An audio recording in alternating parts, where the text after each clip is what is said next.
جب تمہارا قادر، جب تمہارا قادر مطلق خدا ہو جائے گا۔ اعوذ باللہ من الشیطان الرجیم، بسم اللہ الرحمن الرحیم۔ سامعین و ناظرین کرام، السلام علیکم ورحمۃ اللہ وبرکاتہ۔ خاکسار نے سیدنا حضرت محمد رسول اللہ صلی اللہ علیہ وآلہ وسلم کی سوانح عمری پر مختلف پروگرام پیش کیے ہیں، اور اب خاکسار آپ صلی اللہ علیہ وآلہ وسلم کی سیرت طیبہ پر مختلف پروگرام پیش کر رہا ہے۔ اس سلسلہ میں آج کا پروگرام سیدنا حضرت محمد رسول اللہ صلی اللہ علیہ وسلم کی سیرت طیبہ کے حوالے سے آپ کے یتامیٰ اور بیوگان سے سلوک کے بارے میں ہے۔ پروگرام کو آگے بڑھانے سے قبل خاکسار درخواست کرتا ہے کہ اگر آپ کو یہ پروگرام پسند آئے تو اسے لائک کریں، اپنے دوستوں اور فیملی ممبر سے شیئر کریں، اور بالخصوص اپنے بچوں کی تعلیم و تربیت کے لیے اس مضمون کو آسان پیرائے میں ان کو سمجھانے کی کوشش کریں، اور اس چینل کو سبسکرائب کریں۔ جزاکم اللہ تعالی احسن الجزا۔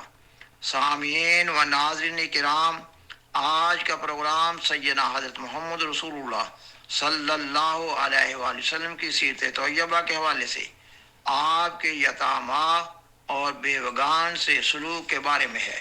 آپ صلی اللہ علیہ وآلہ وسلم نے قرآن مجید کی تعلیم دربارہ یتامیٰ اور بیوگان کی روشنی میں یتامیٰ اور بیوگان کی پرورش، دیکھ بھال اور تعلیم و تربیت کا اسلام میں ایک مضبوط اور مبسوط لاہ عمل دیا۔ آپ صلی اللہ علیہ وآلہ وسلم نے قرآن مجید کی تعلیم کی روشنی میں اپنے ماننے والوں کو یہ تعلیم دی کہ یتامیٰ اور بیوگان کی پرورش، دیکھ بھال اور تعلیم و تربیت کی اولین ذمہ داری ان کے قریبی صاحب حیثیت رشتہ داروں کی ہے، اور آپ صلی اللہ علیہ وآلہ وسلم نے اس کو اعلیٰ درجہ کی نیکی قرار دیا۔ آپ صلی اللہ علیہ وآلہ وسلم کی بیان فرمودہ تعلیم کی روح سے قریبی رشتہ داروں کے بعد یتامیٰ اور بیوگان کی دیکھ بھال کی ذمہ داری معاشرہ پر، یا دوسرے الفاظ میں حکومت وقت پر ہے۔ قرآن مجید میں کئی ایک صورتوں میں یتامیٰ اور بیوگان کی دیکھ بھال کرنے کی تاکید کی گئی ہے۔ مثلا اللہ تعالیٰ قرآن مجید کی سورت الولد کی آیت 12 تا 17 میں بیان فرماتا ہے، فَلَقْتَحَمَ الْعَقَبَةَ، پس وہ عقبہ پر نہ چڑھا۔ عقبہ کا لفظی معنی چوٹی کا ہے، یہ ایک تمثیلی بیان ہے، اور مراد اس کے یہ ہے کہ اعلیٰ درجہ کی نیکی کو اس شخص نے نہ پایا۔ وَمَا أَدْرَاكَ مَا الْعَقَبَةُ، اور تجھے کیا معلوم کہ عقبہ کیا ہے؟ فک رقبہ، گردن کا آزاد کرنا ہے، اور اطعام فی یوم ذی مسغبہ، یا ایک عام فاقے والے دن میں کھانا کھلانا ہے۔ یتیما ذا مقربہ، ایسے یتیم کو جو قرابت والا ہو۔ او مسکینا ذا متربہ، یا ایسے مسکین کو جو خاک آلودہ ہو۔ اور پھر قرآن مجید میں بیوہ عورتوں، غلاموں اور لونڈیوں کی شادی کا انتظام کرنے کی تلقین کی گئی ہے۔ اللہ تعالیٰ سورۃ النور کی آیت 33 میں فرماتا ہے، وَأَنكِحُوا الْأَيَامَ مِنكُمْ وَالصَّالِحِينَ مِنْ عِبَادِكُمْ وَإِمَائِكُمْ، یعنی یہ کہ اور تمہارے درمیان جو بیوائیں ہیں ان کی بھی شادیاں کراؤ، اور اسی طرح جو تمہارے غلاموں اور لونڈیوں میں سے نیک چلن ہوں ان کی بھی شادی کراؤ۔ اور قرآن مجید کی سورت النساء کی آیت 128 میں یہ تاکید کی گئی ہے کہ اگر تم یتیم عورتوں سے شادی کرو تو ان کے حقوق کا بہت خیال رکھو، اور اسی طرح اللہ تعالیٰ نے تمام یتیموں کے حقوق کا تحفظ کرنے اور ان کے ساتھ انتہائی انصاف کے ساتھ معاملات طے کرنے کی تاکید کی ہے۔ سامعین و ناظرین کرام، اسلام سے قبل یتامیٰ اور بیوگان کی طرف کسی کو کوئی بھی توجہ نہ تھی۔ معاشرہ میں اس کمزور طبقہ کو حقیر اور ذلیل سمجھا جاتا تھا۔ اللہ تعالیٰ نے قرآن مجید میں ایسے لوگوں کی مذمت کی ہے جو یتامہ اور مساکین کے حقوق کا خیال نہ رکھتے تھے۔ اللہ تعالیٰ سورۃ الماعون کی آیت 2 تا 4 میں بیان فرماتا ہے، ارأیت الذی یکذب بالدین، کیا تو نے اس شخص پر غور کیا جو دین کو جھٹلاتا ہے؟ فذلک الذی یدعو الیتیم، پس یہ وہی شخص ہے جو یتیم کو دھتکارتا ہے، ولا یحض علی طعام المسکین، اور مسکین کو کھانا کھلانے کی ترغیب نہیں دیتا۔ پس اسلام سے قبل دنیا کے مختلف معاشروں میں یتامہ، بیوگان، غلاموں اور عورتوں کے کوئی حقوق نہ تھے۔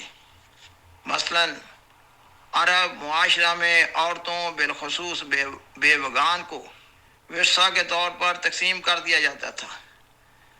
بعض قبائل میں تو لڑکیوں کو پیدائش کے بعد زندہ درگور کر دیا جاتا تھا، اور ہندوستان میں صدی کی ایک بھیانک رسم بڑی مضبوطی کے ساتھ معاشرہ پر اثر انداز تھی، یہ کہ جب کسی ہندو عورت کا خاوند مر جاتا تھا تو وہ بھی اس کے ساتھ آگ میں جل جاتی تھی۔ اسلام نے یتامہ، بیوگان، غلاموں اور عورتوں کو عظمت کے مقام پر کھڑا کیا۔ حضرت سیدہ نواب مبارکہ بیگم صاحبہ زمانہ جاہلیت میں عورتوں کی مظلومیت کو بیان کرتے ہوئے عورت ذات کو اس طرح مخاطب کرتی ہیں، کیا تیری قدر و قیمت تھی، کچھ سوچ تیری کیا عزت تھی، تھا موت سے بدتر وہ جینا، قسمت سے اگر بچ جاتی تھی، عورت ہونا تھی سخت خطا، تھے تجھ پر سارے جبر روا، یہ جرم نہ بخشا جاتا تھا، تا مرگ سزائیں پاتی تھی، گویا تو کنکر پتھر تھی، احساس نہ تھا جذبات نہ تھے، توہین وہ اپنی یاد تو کر ترکا میں بانٹی جاتی تھی، وہ رحمت عالم آتا ہے تیرا حامی ہو جاتا ہے، تو بھی انسان کہلاتی ہے سب حق تیرے دلواتا ہے۔ سامعین و ناظرین کرام، سیدنا حضرت محمد رسول اللہ صلی اللہ علیہ وآلہ وسلم نے یتیموں کے ساتھ بہت شفقت کے ساتھ پیش آنے کی تاکید کی۔ حدیث کی کتاب صحیح بخاری کتاب الادب میں روایت ہے کہ آپ صلی اللہ علیہ وآلہ وسلم نے فرمایا کہ میں اور یتیم کی کفالت کرنے والا جنت میں 2 انگلیوں کی طرح ملے ہوں گے۔ اور پھر آپ صلی اللہ علیہ وآلہ وسلم نے اپنی شہادت کی انگلی اور درمیانی انگلی کو ملا کر دکھایا۔ حدیث کی کتاب مسند احمد میں روایت ہے۔ حضرت ابو امامہ رضی اللہ تعالیٰ عنہ بیان کرتے ہیں کہ آپ صلی اللہ علیہ وآلہ وسلم نے فرمایا، یہ شخص نے کسی یتیم بچے کے سر پر محض للہ ہاتھ پھیرا تو پھر اس کو ہر بال کی عوض جسے اس کے ہاتھ نے چھوا اسے کئی نیکیاں عطا کی جائیں گی۔ اور پھر فرمایا، اگر کسی شخص نے کسی یتیم بچی کی اچھی تربیت کی یا اپنے کسی زیر پرورش کسی یتیم بچے سے اچھا سلوک کیا تو میں اور وہ جنت میں ان 2 انگلیوں کی طرح اکٹھے ہوں گے۔ پھر آپ صلی اللہ علیہ وآلہ وسلم نے اپنی شہادت کی انگلی اور درمیانی انگلی میں فرق ڈال کر دکھایا۔ اور پھر ایک حدیث میں یہ روایت بھی ہے کہ آپ صلی اللہ علیہ وآلہ وسلم نے یتیم بچوں کو احساس کمتری سے بچانے کے لیے ان کے سر پر اچھی طرح پورا ہاتھ پھیرنے کا طریق بھی اپنے صحابہ کو سمجھایا۔ آپ صلی اللہ علیہ وآلہ وسلم نے اپنے بعض صحابہ کے سامنے ایک یتیم بچے کے سر پر اس طرح ہاتھ پھیرا۔ آپ صلی اللہ علیہ وآلہ وسلم نے اس بچے کی پیشانی کے قریب سر کے اگلے حصے پر ہاتھ رکھا اور اسے سر کے درمیان تک لے گئے اور پھر آپ صلی اللہ علیہ وسلم اپنے اس ہاتھ کو سر پر پھیرتے ہوئے پیشانی تک واپس لے آئے۔ اور پھر حدیث کی کتاب ترمذی کتاب البر والصلہ میں روایت ہے یہ کہ آپ صلی اللہ علیہ وآلہ وسلم نے فرمایا کہ جس کسی نے کسی مسلمان یتیم بچے کو اپنے ساتھ کھانے پینے میں شریک کیا اللہ اسے جنت عطا فرمائے گا۔ حدیث کی کتاب ابن ماجہ میں روایت ہے کہ اللہ تعالیٰ کو گھروں میں سے وہ گھر بہت پیارے ہیں جس میں یتیم کی عزت کی جاتی ہے۔ اور حدیث کی کتاب ابو داؤد کتاب الادب میں روایت ہے، حضرت ابو ہریرہ رضی اللہ تعالیٰ عنہ بیان کرتے ہیں کہ سیدنا حضرت محمد رسول اللہ صلی اللہ علیہ وآلہ وسلم نے فرمایا اس ذات کی قسم جس نے مجھے حق کے ساتھ بھیجا ہے، اللہ تعالیٰ قیامت کے دن اس شخص کو عذاب نہ دے گا جس نے یتیم پر رحم کیا اور نرمی کے ساتھ اس سے گفتگو کی اور اس سے پیار کا سلوک کیا۔ سامعین و ناظرین کرام، آپ صلی اللہ علیہ وآلہ وسلم یتامہ اور عورتوں کے حقوق کے بارے میں بہت فکر مند رہتے تھے۔ حدیث کی کتاب نسائی میں آپ صلی اللہ علیہ وآلہ وسلم کی اللہ تعالیٰ کے حضور ایک مناجات کا ذکر ان الفاظ میں ملتا ہے یہ کہ اے اللہ میں ان دو کمزوروں یعنی یتیموں اور عورتوں کے حقوق ضائع ہونے سے پریشان رہتا ہوں۔ حدیث میں ایک روایت یہ بھی بیان ہوئی ہے کہ ایک دفعہ ایک یتیم بچے کا حضرت ابو لبابہ رضی اللہ تعالیٰ عنہ سے ایک کھجور کے درخت پر تنازعہ ہو گیا۔ یہ معاملہ آپ صلی اللہ علیہ وآلہ وسلم کے پاس گیا۔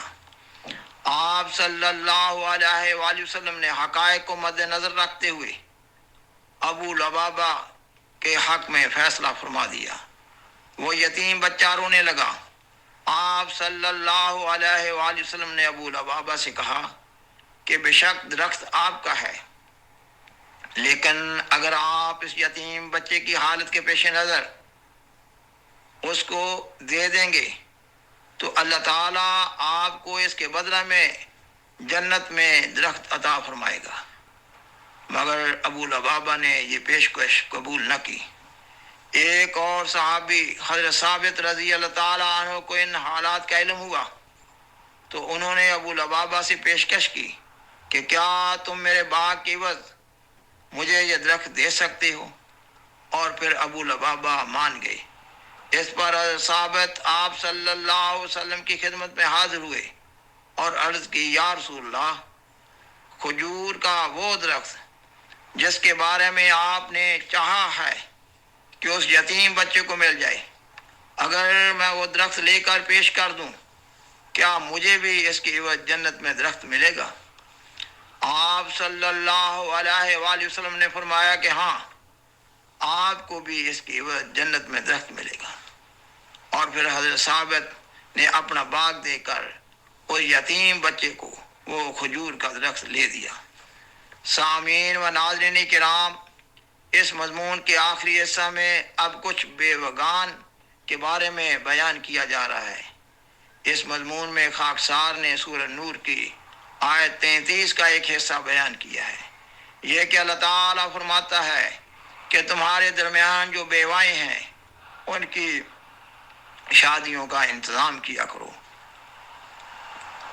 آپ صلی اللہ علیہ وآلہ وسلم نے خود بھی اس ہدایت پر عمل کیا اور اپنے صحابہ کو بھی اس کی تحریک فرماتے رہتے تھے۔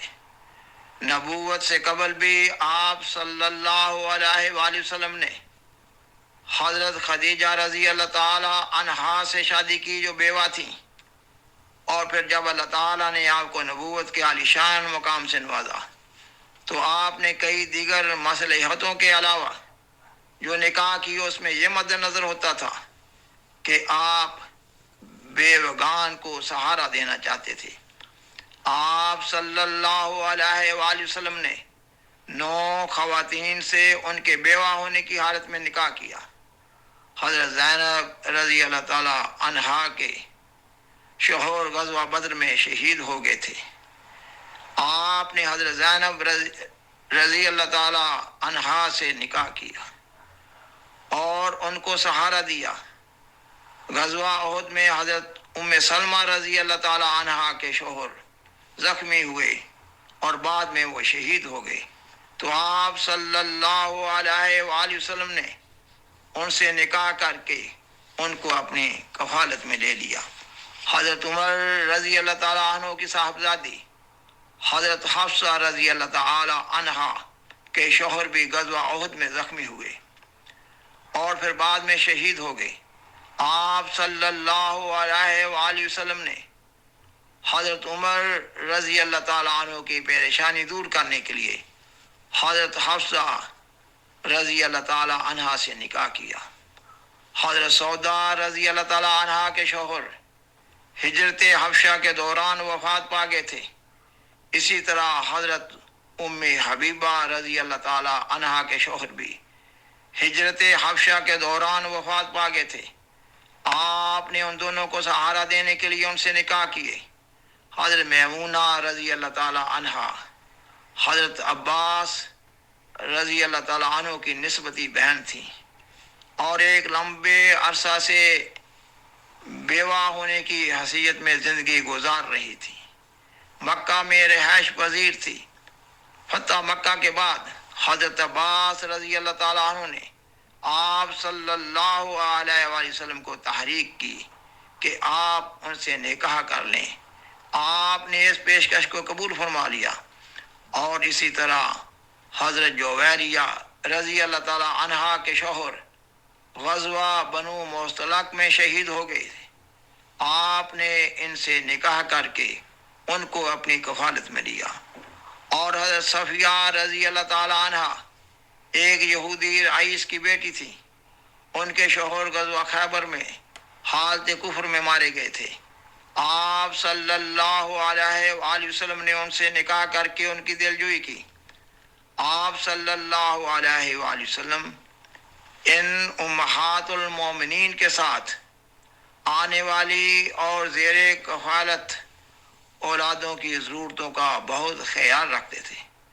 سامعین و ناظرین کرام، گو قرآن مجید میں یہی ہدایت ہے کہ تمہارے درمیان جو بیوہ عورتیں ہیں ان کے نکاح کا انتظام کرو، مگر وہ بیوہ عورت جو اپنے بچوں کی اچھی تعلیم و تربیت کو مد نظر رکھتے ہوئے نکاح نہیں کرتی اور اپنی زندگی پرہیزگاری میں گزار دیتی ہے، آپ صلی اللہ علیہ وآلہ وسلم نے ایسی عورتوں کو جنت کی بشارت بھی دی ہے۔ حدیث کی کتاب ابو داؤد کی ایک روایت ہے یہ کہ آپ نے فرمایا، وہ صاحب حیثیت اور شکل و صورت رکھنے والی بیوہ عورت جس نے اپنے آپ کو یتیم بچوں کی خاطر وقف کیے رکھا، وہ عورت اور میں قیامت کے دن ان دو انگلیوں یعنی شہادت کی انگلی اور اس کے ساتھ ملی ہوئی درمیانی انگلی کی طرح ہوں گے۔ اور حضرت ابو ہریرہ رضی اللہ تعالی عنہ سے ایک روایت اس طرح ہے یہ کہ آپ صلی اللہ علیہ وآلہ وسلم نے فرمایا کہ سب سے پہلے میں جنت کا دروازہ کھولوں گا تو میں اچانک دیکھوں گا کہ ایک عورت بڑی تیزی کے ساتھ میری طرف آ رہی ہے۔ میں اس سے پوچھوں گا کہ آپ کون ہیں اور آپ کو کیا ہوا ہے؟ وہ کہے گی، میں ایک ایسی بیوہ عورت ہوں جو اپنے یتیم بچوں کی خاطر میں بیٹھی رہی تھی۔ وآخر دعوانا ان الحمدللہ رب العالمین۔ شکریہ۔